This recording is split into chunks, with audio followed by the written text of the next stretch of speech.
American প্রত্নতত্ত্ববিদদের একটি দল যায় একটি পাহাড়ি পতিত জমিতে।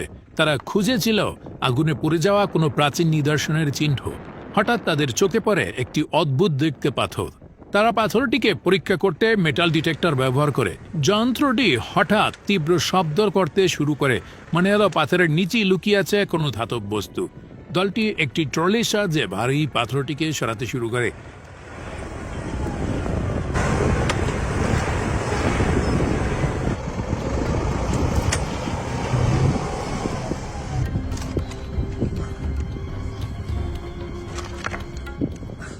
কষ্টের প্রচেষ্টার পর পাথর সরাতেই মাটির ভিতর থেকে দেখা যায় চকচকে ধাতব আভা।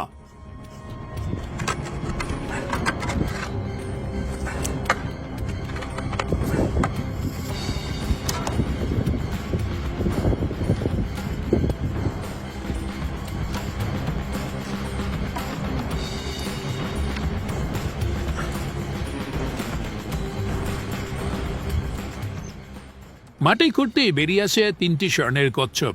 এগুলো স্পষ্টতেই বহু শতাব্দী আগের তৈরি। সবাই বুঝে যায় এটা কোনো সাধারণ শিল্পকর্ম নয়, বরং এক গোপন ভাণ্ডারের অংশ।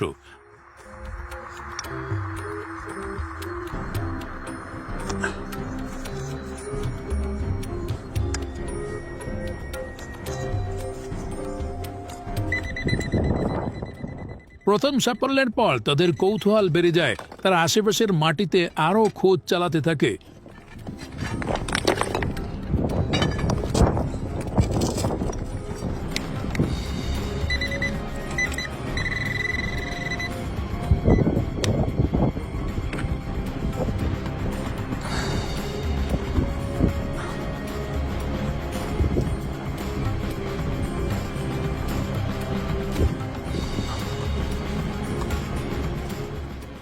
হঠাৎ আরেকটি পাথর সরাতেই পাওয়া যায় একটি স্বর্ণের হাতের বালা। এবার স্পষ্ট হয় এ ভাণ্ডার এক সময়ের ধনকুবের রাজ পরিবারের গোপন ধনভাণ্ডার। তাদের অনুসন্ধানের তীব্রতা বেড়ে যায়।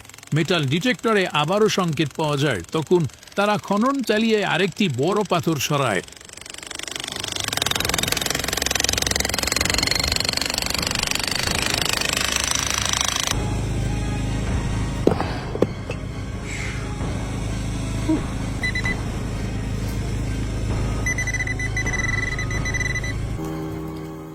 পাথরের নিচে দেখা যায় একটি প্রাচীন কাঠের বাক্স।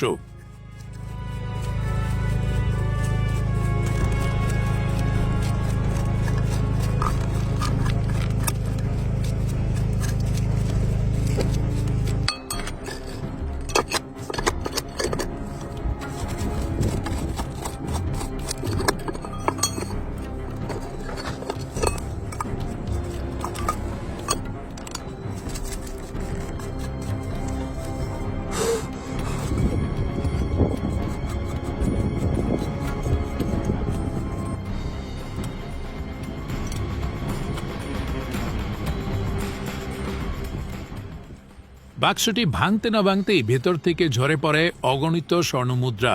তাদের চোখে মুখে বিস্ময়ের ছাপ। এই পাহাড়ি পতিত জমিগুলোই আসলে ধনকূপের আস্তানা।